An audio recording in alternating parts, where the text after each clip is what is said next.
በአማራ ህዝብ ዝክረ ታሪክ ማዕከል ውስጥ እንገኛለን።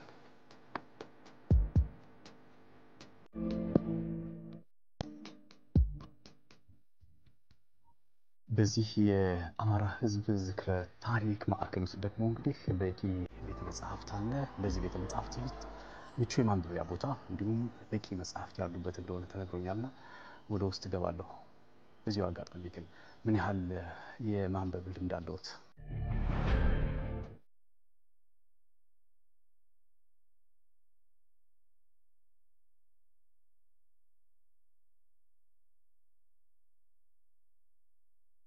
ከሌላው ሰው የተለየ ነው ብዬ አላስብም፣ ግን ያው ጥሩ የንባብ ባህል ነበረኝ።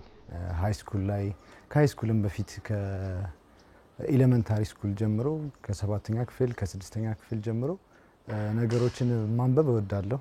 ላይክ ደስ የሚያሰኝ ነገር ነው። ልጁኜ ከልጆች ዓለም ከተረት ከምናምን ነው የጀመርኩት ማንበብ። ስንተኛ 2010 አካባቢ ዴርቶ ጋዳ የይስማዕከ ወርቁ በጣም የሆነ የማንበብ ሞራልን ያመጣልኝ መጽሐፍ እሱ ነው።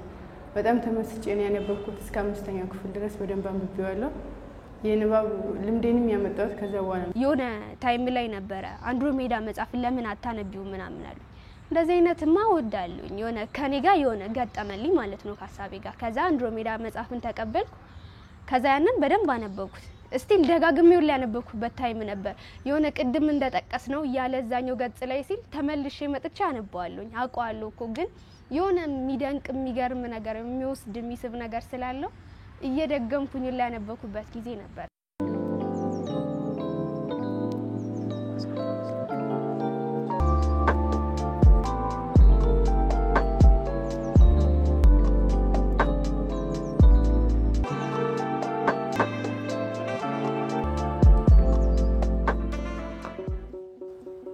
የሰዎች ታሪክ እንዴት እንደተጀመረ ምንጩን ሙሴ በጻፈው ኦሪት ዘፍጥረት እናውቀዋለን።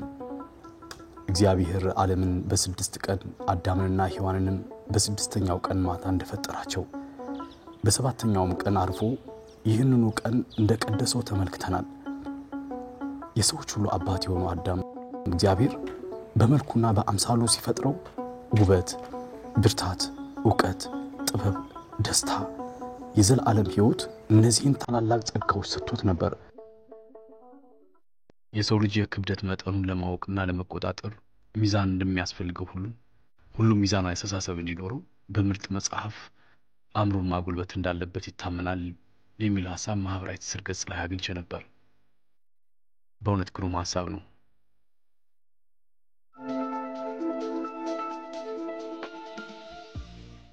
እንዴት ሰነበታችሁ ተመልካቾቻችን? የቅዳሜ አቦል ዝግጅታችን ተጀምሯል። በቅዳሜ አቦል ዝግጅታችን እንደተለመደው በየሳምንቱ የሚያወያዩ የሚያከራክሩ ርዕሰ ጉዳዮችን ወደ እናንተ ተመልካቾቻችን እናቀርባለን። በዚህ ሳምንት ክረምትና የንባብ ባህል የሚል ሐሳብ ላይ ሁለት እንግዶችን ጋብዣለሁ።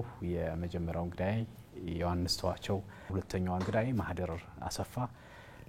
አሁን ያለሽበትን አላቅም ተማሪ ስላገኘሁሽ ደስ ብሎኛል። ስለመጣችሁ ስላከበራችሁ በእውነት በጣም ነው ማመሰግናችሁ። ያው ብዙ ነገራችን ይስተካከላል ብዬ አስባለሁ አይደል? ንባብ ላይ ስትሆን አለመታዘዝ ወደ መታዘዝ ይመጣል፣ አለማወቅ ወደ ማወቅ ይመጣል።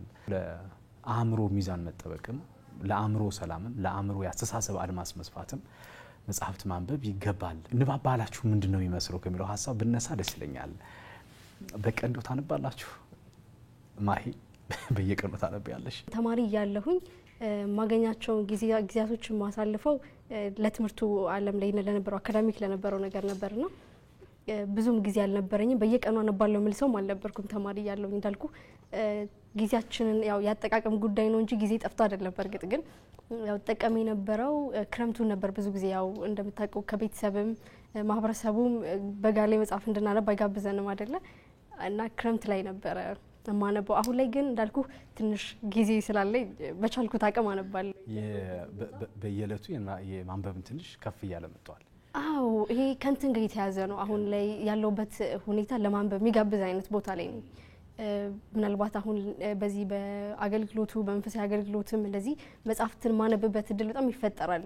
አዳዲስ ስራዎችን መፍጠር የሚጠበቅበት አይነት ቦታ ላይ ያለውትና ያው አዲስ ነገር ለማምጣት ደግሞ የግድ የተሻለ ነገር ማየት ይጠበቃል። ምክንያቱም ሐሳቦች አንዳንዴ ከውስጣችን እንደሚመጡት ሁሉ ከሌሎች ነገሮች ሀሳብ እንጨምራለን አይደል? የማንበብ አንዱ ባህል ማድረግ አለብን የምንልበት ምክንያት ይሄ ስለሆነ የተሻለ ነገሮችን ለመውሰድ የተሻለ ስራ ለማውጣት የተሻለ ታሪክ ለማሳረፍ ሲባል አሁን ላይ በቻልኩት አቅም ያለው ያው የንባብ ባህል ምንድነው የሚመስለው? ጆ ደራሲ እሺ ንባብ ሲባል ስራ አይደለም ለኔ ጀስት ምዝናናበት ነገር ነው። እኔ ለግጥም አይደላለሁኝ ግጥም ሞር ይሰበኛል። ስለዚህ በቀን ቢያንስ 5 መጽሐፍ እንኳን ስተኛ ከተራሴ ላይ አይጠፋም ቢያንስና ድንገት የሆነ ሰዓት ልነቃ እችላለሁኝ አይታወቅም። ስለዚህ ያኔ አንድ አንብበብ ተኛለህ ካቃተም ጧት ታገኘዋለህ። ኢቭን ቡና ላይ ስቀመጥ አሁን እንደውም ሰው ይታዘበኛል አላወራም ሰው ጋርና እንደዚህ አንድ ግጥም ማንቤ ላሰላስል እችላለሁ። ስለዚህ ሰው ልጅ እንበላለን በቀን ውስጥ እንተኛለን እንነሳለን ምናምን ቤተሰብ ምናምን ይሆናል ምናምን ተመሳሳይ ነገር አለን። ግን እሱ ያው ለ80 ዓመት ሰው ይሰለቻል አንድ አይነት ነገር መደጋገም ምናምን። ስለዚህ ትጠይቃለህ ማለት ነው ሲደብርህ ከየት መጣው ሊሆን ይችላል ወዴት ነው የሚሄደው ሊሆን ይችላል እውነት ምንድናት ትችላለህና እንትን አይደለም ይሄ ስራ ሆኖ ሳይሆን ግን ጀስት ለምሳሌ ለዝናና ብሎ የሆነ ሰው የሆነው እንደሚሄደው ሁሉ እኔ ደግሞ በቃ ማሰላሰል ቀን ነኝ መጠየቅ ቀን ነኝና በግጥም ውስጥ ደግሞ ውበት አለና ግጥም የመጨረሻው ይሆንብኛል። ለምሳሌ ፍልስፍና ሲሆን ሐሳብ ነው በግጥም ሲሆን ደግሞ ውበት አለው። ውበት ደግሞ የመጨረሻ ሰው ልጅ የሚገዛበት ነገር ነው ብያምናለሁኝ። ምን ልስራ ስትል በቃ ልስብ እንደምትለው አይነት በግጥም ሲሆን ደግሞ ውበት ኑሮት ደስ ይላል ነው። ብቻን አንዳንድ ሰው የተለመደው ማሂ ብቻሽን ቁጭ ስትይ የሆነ ድንዛዜ ውስጥ የገባሽ እና ጭንቀት ውስጥ የገባሽ የሆነ ሀሳብ አልሳካልሽ ብሎ በዛ ምክንያት ያለቀስሽ እንደሆነ የሚያስቡ ሰዎች አሉ። ውስጣዊ ማልቀስ እና ይገርመኛል ብዙ ጊዜ ለዚህ ድል የተሰጠን አይደለም ማለት ቅድም እንዳልከው ቡና ሚዘህ ቁጭ ካልክ ምን ሆነሃል ናባክ ዘናበር ይላል እና አእምሮ ውስጥ ትልቅ መዝራናት እንዳለ የማያስቡ ሰዎች አሉና ልበላቸው አይደል? ተውት ጆን ተውት። ሻይ ቤት እንኳን ሄደህ ቡና እየጠጣህ እንኳን ብቻ መሆን አትችልም ተጫወት ምናምን ይላ አይጠፋምና አጥቆ ዝም ማለት ፈልጋለሁ በቃ ራስ ጋር መሆን ፈልጋለሁ።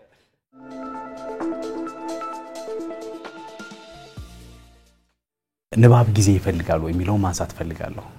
ለምሳሌ አንዳንድ ሰው የቢዝነስ ስራውን እየሰራ የሆነ ሰዓት ላይ እረፍት ሲያገኝ መኪና ያለው መኪና ውስጥ ቁጭ ብሎ የተወሰነ እረፍት ቢያደርግ ጎረቤታችን ኬንያ እንኳን በየባቡሩ በየመኪናው ምናምን ነገር መጽሔቶችና መጽሐፍቶች አሉ። ሰው የሆነች ትራንዚት ባደረገ ቁጥር በተሻገረ ቁጥር እያነበበ እንዲሄድ ስለሚፈልግ ንባብ ጊዜ ይፈልጋል ትላላችሁ? ለንባብስ ወቅት መጠበቅ ይገባል? ጆ ጊዜ በዚህ ሰዓት ምናምን የምትለው ሳይሆን ኖርማሊ እኔ ነገርኩህ ቡና ሲሆን ደስ ይለኛል። ኦኬ የሆነች ነገር አይቼ መጨረሻ አይጠበቅብኝ ብቻ የሆነች አንቀጽ ላይ አይቼ ኦኬ እሷን ላሰላስቤ ደግሞ ልቀጥል እችላለሁ ደግሞ። ስለዚህ እረፍት ጊዜያችንን ለንባብ መጠቀም ነው እንጂ የተለየ ጊዜ የተለየ ቦታም አይጠይቅም። ባልሆነ ነገር ላይ የምናባክነው ጊዜ እኮ አለን ስለማይታየን ነው እንጂ እሷን ለንባብ ብንጠቀም ባይ ነኝ እንጂ ንባብ ጊዜ የሚፈልግ ትልቅ ጉዳይም አይደለም ስራም አይደለም። ጀስት እንደ መዝናኛ ካየው ሰው ጋዜጣም ሊሆን ይችላል የተገኘውን ነገር ቢያነብ ያን ያክል ጊዜ የሚሻማ አይደለም። ማይ እዚህ ሀሳብ ላይ ምን አለሽ? ምን አሳይታለሽ? እኔ እንኳን ከሱ ትንሽ ለየት ያለ ሀሳብ ይኖረኛል። እንዴት ካልከኝ እርጋታ ይፈልጋል። አንዳንዴ ማንበብ ዝም ብሎ ማንበብ ብቻ አይደለም ከህይወት ጋር የምታገናኘው ነገር ነው። እንዳልኩ አሁን የመጀመሪያው መጽሐፍ ሳነብ ጭንቅላቴ ውስጥ አለ ከልጅነት አምሮ ጋር የተነበበ ነገርም ስለሆነ ጭምር ነው። ግን ውስጥ የቀረ ነገር አለ።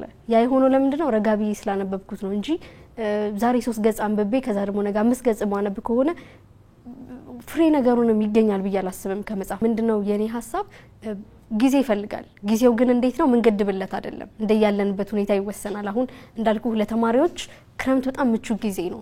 አይምሯቸውን ሰብስበው ቤት ተቀምጠው የሚያነቡበት ጊዜ ነው። በስራ ዓለም ላሉ ሰዎች ህይወታቸው ቢዚ የሆነ ሰዎች አሉ አይደል? ቤተሰብ የሚመሩ የሚያስተዳድሩ ሰዎች አሉ። እነሱ አሁን ቋሚ የሆነ ጊዜ አይኖራቸው። 24 ሰዓት ነው እለቱ አይደል? 24 ሰዓት አለን።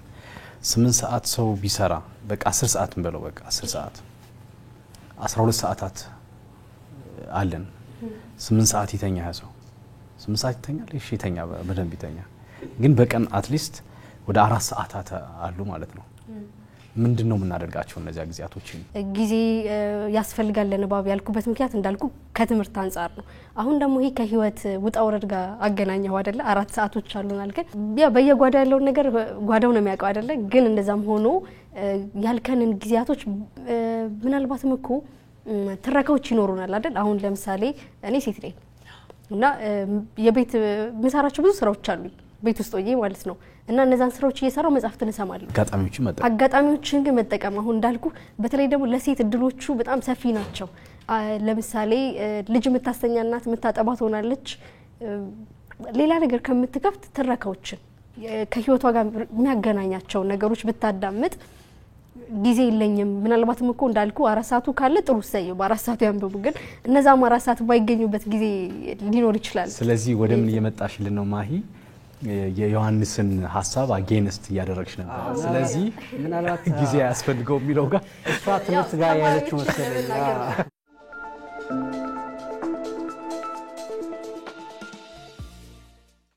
ክረምቱን እንግዲህ ከረፍት ጊዜ ባሻገር ለንባብ ተመራጭ ያደረገው ብዙ ምክንያት ሊኖር ይችላልና በሳይ ለሱ ለሚመሰጥ ሰው ለሚያሰላስል ሰው ጥሩ ጊዜ ነው ያስባለሁ የክረምት ጊዜ በእርግጥ ክረምቱ የማይወዱ ሰዎች ሊኖሩ ይችላሉ ግን ተመራጭ ነው ብለሽ ታስቢያለሽ የክረምት ጊዜ አንድ ሰው ላለበት ነገር ታማኝ መሆን አለበት የሚል ሐሳብ ያለ ምክንያቱም አሁን ለምሳሌ ቤተሰቦች ኃላፊነት ጥለውብህ እያስተማሩህ ነው አይደለ መማር አለበት ብለው ስለዚህ ለዛ ነገር ታማኝ መሆን አለበት ሬት ለትምህርት ዓለም ላለ ሰው እንደውም መመክሮ ክረምትን ነው እዚሁ ጋር ግን አያይዤ ምናልባት አሁን ከግጥም አንፃር እንግዲህ እንለያቸው አይደል ወደ ዘውጎቹ እንግባና መጽሐፍትን ከሆነ ክረምት ቢሆን ጥሩ ነው ምክንያቱም ረጅም ናቸው ከ150 እንደው ሚኒመም እናስብ እስከ 300 ያሉት መጽሐፍ ቢሆኑ ከነዛ ውስጥ ጨምቀን ምናልባትም እኮ አንድ ወረቀት ይሆናል ከኔ ህይወት ጋር እንዲሄድ የምፈልገው ሜን ፖይንት ብዬ ማውጣው ነገር አይደል ያንን ነገር ጨምቄ ለማውጣት ጊዜ ያስፈልገኛል ራንደምሊ ማየው ከሆነ እነዛ ነገሮች ላልፋቸው ይችላል ክረምቱ ጊዜ ሲመጣ በርካቶቹ ለንባብ ራሳቸውን ያዘጋጃሉና የክረምቱ ጊዜ ለምን ነው ተመራጭ የሚሆነው እስኪ ባንተ እንትን ዝም ብለህ ክረምትን ከንባብ ውጭም እንዲወደዋለሁ ድባቡን ደስ ይላል ክረምት ዝናብ ወዳለው እና ደግሞ ቅዝቃዜ ወዳለው ሙቀት አልወድም የራሴ እንትን ስለሆነ ባትና ደስ ይለኛል ደግሞ ማለት ነው የሚፈልቁትም የዛኔ ነው ግጥሞቹ አው ዲፕሊ አልገባም ግን ተፈጥሮ ራሱ ያኔ ትዋባለች ተከሆነ ምናምን አፈር ነበር አይደል በጋ ከዛ ተፈጥሮ መለምለም ይጀምራል ህይወት እንዳዲስ ይመስለኛል ለኔ ማለት ነውና ያንዳንዶቹ ነገር ስታይ ይጀምራሉ ህይወት እንዳዲስ ይጀምራሉ አበቦች ያምራሉ ደረቅ አፈር የነበረው ሁሉ ይለመልማል ያኔ ሳታስበው ከተፈጥሮ ጋር ኮኔክት አለ አንተ እንድትረጋጋ እንድታስብ ያደርጋልና ክረምት ሲሆን ከቤት በጣም አንደኛ ስለዚህ ቡና አለ ጭስ አለ ከዛ ሲቀጥል ደግሞ ቅዝቃዜው ራሱ ጋር ይደረብ አድርገህ ንባብ ሲጨመርበት ደግሞ በቃ ውብ ይሆናል ያኔ ትረጋጋለህ ማለት እሷ ጊዜ ያለችው ቅድም ይሄን ሊሆን ይችላል ይሄን ቅጽበት ዝናብ ሲሰማ ራሱ ያለው ስሜት ለኔ አላቅም እንዴት እንደሆነና መብረቅ ያለው ስሜት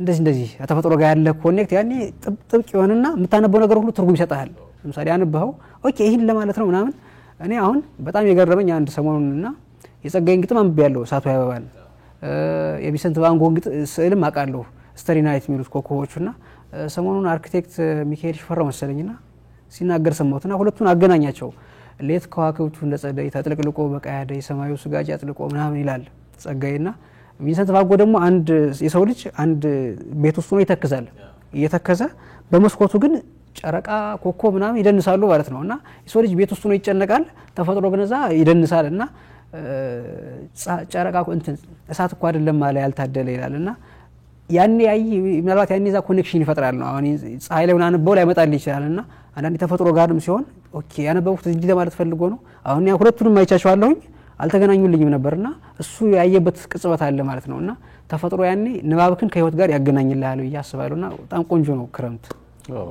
አየሁት እኮ ቤቱ ጋር ጆና እዛ ቡናው ምናምን እዛ ተጫጭሶ እዛ ይሆን በጣም ደስ ይላል እንግዲህ ያወራን ያለው እየተነጋገርን ያለው ነው ከክረምት ጋር በተያያዘ የንባብ ባህላችን ምንድነው ምን ይመስላል እንደው ቀጣይስ ደግሞ እንደው ማለት ወጣቱ ማንበብ አለበት ቅድም ያልናቸው ማህበራዊ ቀውስ እንዳይፈጠርብን ሀገራዊ ቀውስ እንዳይፈጠር አንድ ግለሰብ ባጣም ቁጥር ብዙ ነገሮች ናቸው የሚቃወሱ አይደል አንድ ሰው በተጎዳ ቁጥር ሰፈርሽ አካባቢያቸው ቢፈጠር ጥሩ ያልሆናል እኔ በታመም ልጆቼ ምናምን እናት አባቴ ምናምን የሚፈጥሩት ማህበራዊ ቀውስ ነው በራሱና ግለሰብ መጎዳት ቤተሰብ ሀገር የሚባለውም ለዚህ ይመስለኛል ከእንደዛ ለመውጣት በማሰብ ነው እየተነጋገርን ያለ ነው ውድ ተመልካቾቻችን በክረምት ጊዜ ንባብ ባህላችን ምን ይመስላል የሚሉ ሐሳቦችን ነው ከዮሐንስና ማህደር ጋር ቆይታ ያደረኩ ያለሁት አሁንም ውይይታችን የሚቀጥል ነው የሚሆነው ካነበብናቸው መጽሐፍ መካከል የትኛው አይረሳንም ይሄን ሐሳብ ማንሳት ፈልጋለሁ። በህይወታችን ላይ ሲያሳርፈው ተጽዕኖ ምንድነው የሚል ሐሳብ አነሳ ደስ ይለኛል። ከናንተ ሐሳብ በፊት ግን ወደ ከተማ ወጣ ብለን ከተለያዩ ሰዎች የሰበሰብነውን አጥር ያለ ሐሳብ ወደ እናንተ እናደርስና ተመልሰን እንገናኛለን።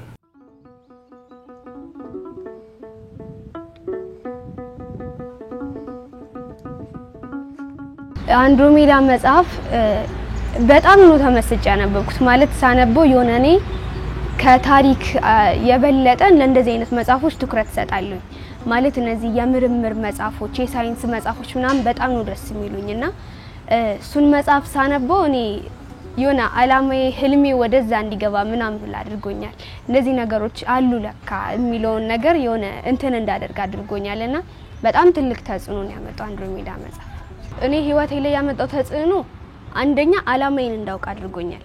ማለት አላማዬ በዛ ህይወት ላይ ወይም ደግሞ አንድሮሜዳ ያሉ ህይወቶች ላይ እንዳደርግ አድርጎኛል። እንዲሁም ደግሞ ከመድር እኛ ከምናየው ምድር ላይ ነው አይደለም የምናየው ነገሮች ከዛ ውጭ ያለው ዓለም ደግሞ ጭራሽ የሌለ ማለት እኛ በአእምሮአችን የማናስበው ያክል ያሳየን መጽሐፍ ነውና እኔ ለዛ ነው ትልቅ ትኩረት ሰጥቼ ያነበብኩት ያንን መጽሐፍ።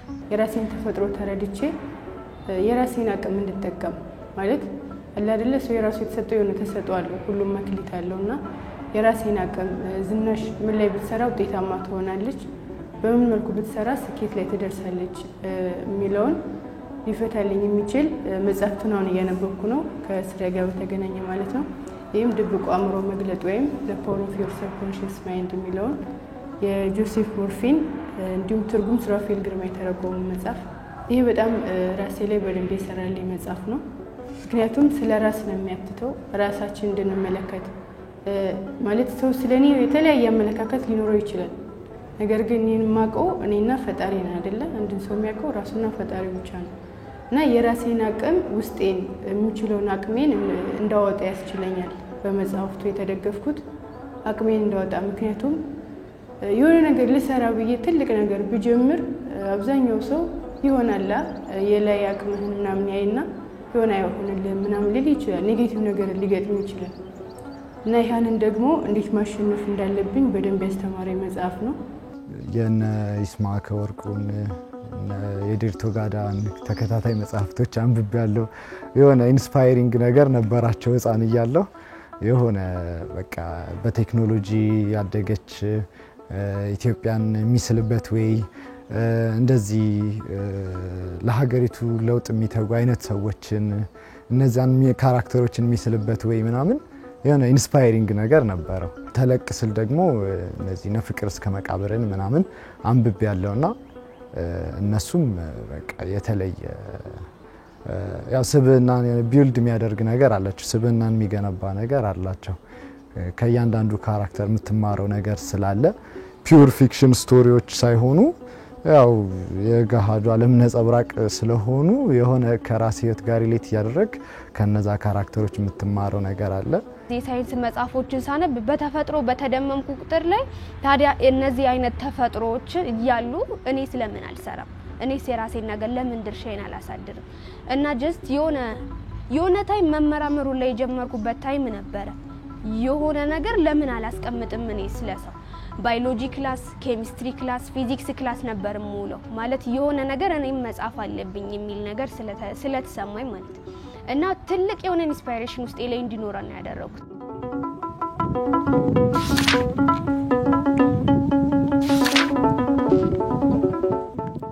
ወደ እናንተ ልንመጣ ነው እንግዲህ ብዙ ሰው የራሱ ምክንያት ይኖረዋል። ካነበቡት መጽሐፍ መካከል በጣም መርጠው በጣም ኢንስፓየር የሚያደርገኝ ህይወቴን የቀየረው የሆነች ነጥብ ናት ምናምን ብሎ የሚያስብ ሰው ሊኖር ይችላል።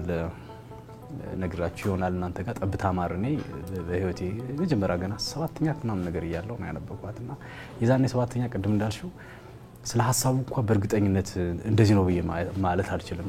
እያንዳንዷን አንቀጽ መናገር የምችልበት ጊዜ አልነበረም። ግን የራሴ የሆነ ዓለም እንዳለኝ እሱን እንዳያደረገኝ እንዳስብ አደረገኝ። ሁሉ ጊዜም ያን አስባለሁ። ከሆነ ዘመን በኋላ ነው እንግዲህ ቢያንስ 15 ዓመት 20 ዓመት ከቆየው በኋላ ያቺ መጽሐፍ ፈልጌ እንደገና ነበርኳት። በእያንዳንዳችን ውስጥ በጣም እናፈቅራቸው የምንወዳቸው መጽሐፍት ሊኖሩ ይችላሉና ካነበባችኋቸው መጽሐፍ መካከል የትኛውን አትረሱትም? በህይወታችሁ ስለይስ ምን አይነት ነጥብ አስቀመጠ? ከዛስ ምን ሆነ? ቤተሰቦቼ በጣም ለሀገር የታገሉ ምናምን አሁን እንደዚህ ፕሮግራም ተይዞ ቢወራባቸው መጽሐፍት በጣም ሊወጣባቸው የሚችሉት ቤተሰብ መሀል የተወለድኩት ብዙ መስዋዕትነት ለሀገር ከፍለዋልና በጣም መጽሐፍ ፈልግ ነበር። እዛ ዙሪያ የነበሩ ሰዎች እንዶ ያባታችሁን ታሪክ የምትጽፉ ልጆች ብትሆኑ እንባል ነበር ድሮ ልጅ ያለንና ብጽፍ የሚል ሐሳብ ነበረኝ። ጓደኞቼን በጣም እላቸው ነበር የሆነ ሰዓት ላይ መጽሐፍ አሳትምና ምናልባትም ወየኔን ወይ አባቴን ታሪክ እላቸው ነበር። እንደዚህ አይነት ሐሳብ ካለሽ ለምን አናን አታነብይም ተብዬ ደግሞ አሁንም የአና መጽሐፍ ተሰጠኝና አናን አነበብኩ። ተመከረብሽ? ተመከረ ልጅ ነው እንግዲህ እንደነገር እና ልክ አናንም ደግሞ ሳያት እንዳልኩ በጣም እንደምታውቀው ነው በቃ መጽሐፉ ጥንካሬ ነው የሚሰጠው አይደል? በተለይ ደግሞ ለሴት ልጅ እንዳልኩ ማህበረሰቡ ማይነግረንን ግን የምናገኛቸው ፈተናዎች ነበሩና ልክ አናን ሳይ ኦኬ እችላለሁ በቃ እንትን ነው መንገዱ ይጠፋብሃል። አንዳንዴ የአባትሽን ታሪክ ጻፊ ብትባልም መጽሐፉ ቀላል አልነበረም እና ደግሞ የልጅ አእምሮ ሲሆን የሆነ መንገዶቹን በስትክክል አታስባቸውም። ውጣ ውረዱ ነው የሚታየህ። ይሄን ያክል ሄጄ ይሄን ያክል መስዋዕትነት ልክፈል የሚለው አይደለም የሚታየህ። የነበሩት መሰናክሎች የኔ ልጅ መሆን እዛ ቦታ ላይ መድረስ አለመቻል ይሄ ነበር በልጅነት አእምሮ የሚታዩኝና ልክ ደግሞ ያንን መጽሐፍ ሳነብ ኮምፕሊትሊ ህይወቴ ተቀየረ። በቃ ኦኬ እችላለሁኝ አልኩኝ። ከዛ መጀመሪያ ላይ እንዳልኩ አሁን ወደ መንፈሳዊ አገልግሎት ያደላ ነበር የኔ ህይወት። ከዛ እዛ መንፈሳዊ አገልግሎት ላይ ደግሞ ያለውት ወደ ኪነ ጥበቡ ነው ፍላጎቴም ስለነበረ እማደላው ወደ ኪነ ጥበቡ ስለነበር ጻፊያን የሚባሉ ግሩፕ አሉ እዛ ውስጥ ገባውኝ።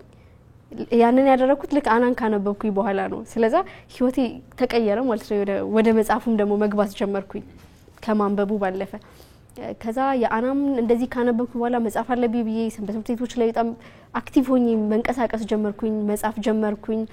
ክፍላትን እስከ መምራት የሆነ ራን ማድረግ፣ ገጣሚያን ጋር መገናኘት፣ ስብሰባ ማካሄድ፣ መምራት፣ ሊድ ማድረግ መቻል የሆነ አንድ ስቴፕ ከፍ ማለት ነው ይሄ እና ህይወቴን በዚህ አጋጣሚ የቀየረው መጽሐፍ የአና ማስታወሻ ሳነብ ማድረግ እችላለሁ የሚለውን ነገር ተማርኩበት። እንዳልኩ የልጅነት አእምሮ ቢሆንም ግን ጥሩ ነገር ሰጥቶኝ ነበር ያለፈው። ከዛ በቃ መቆፈር ሆነ ማንበብ ሆነ የኛ ህይወት ማለት ነው። በቃ እንደምትችይው አሁን እንትልሽ አለ የሆነ ነገር አለ አይደል? በጥበብ ውስጥ አላየሁም ስሜታዊነቱ አለ። ከአናን ውስጥ አንድ ታሪክ የትኛውን አንቀጽ በፍላጎታችን ይሁን መልካም በኋላም በርግጥ ትጋብዥናለሽ። ግን ከአናን ማስታወሻ መካከል በጥቂቱ ለእናንተ ለተመልካቾች እናልስና ተመልሰን እንገናኛለን።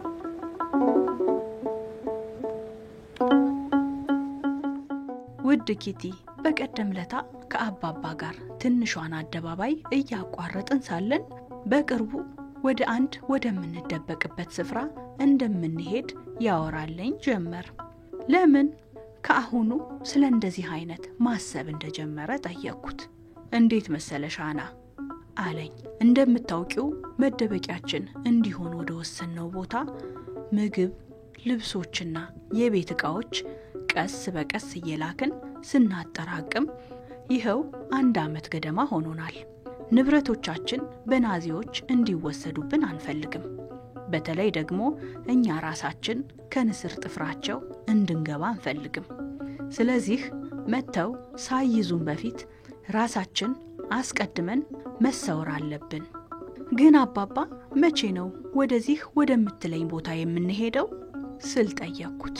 ከጥቂት ፋታ በኋላ ጥያቄን ሊመልስልኝ ሲሞክር የነበረው አንደበት ወትሮ ከማውቀው የተለየና መረር ያለ ከመሆኑ የተነሳ አንዳች አይነት ስጋት በውስጤ እያደገ ሲመጣ ይሰማኝ ጀመር። ለማንኛውም አንቺ በዚህ ጉዳይ ራስሽን አታስጨንቂ። ሁሉንም ነገር እኛ እንደሚሆን እናደርጋለን። በቀረሽ ጊዜ ውዱን የወጣትነት ህይወትሽን የምትችዩን ያህል እያጣጣምሽ ለመቆየት ሞክሪ አለኝ። ትክሻዬን ቸብ እያደረገና ተጨማሪ ጥያቄ እንዳቀርብ ያለ መፈለግ አይነት የእርምጃውን ፍጥነት እየጨመረ በቃ ይሄው ነው። ምን ነው ይሄ ነገረኝ ነገር የሚሆንበት ጊዜ ሩቅ በሆነ። ያንቹ አና ሐሙስ ሐምሌ 8 1942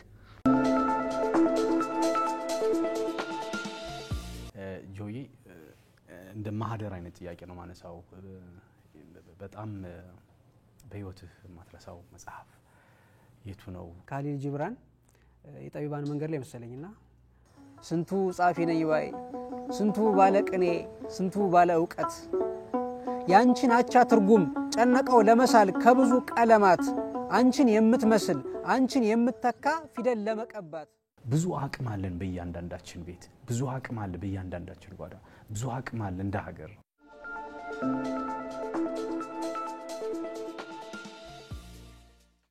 ተከታዩን ክፍል ሳምንት ይዘን እንመለሳለን ኢንስፓየር የሚያደርግ ፓወር ነው የምታገኘው ስታነብ አሁን አንተ ትላንት አለ ዛሬ ላይ የምትኖርበት የራስ ምክንያት አለ ነገን ተስፋ ታደርጋለህ መገናኘት ነው ትልቁ ጉዳይ እንደ ቻሌንጅ አንወስደው እንዴት ህይወትንም እኮ መጽሐፍ እንድታስተውል ያደርጋል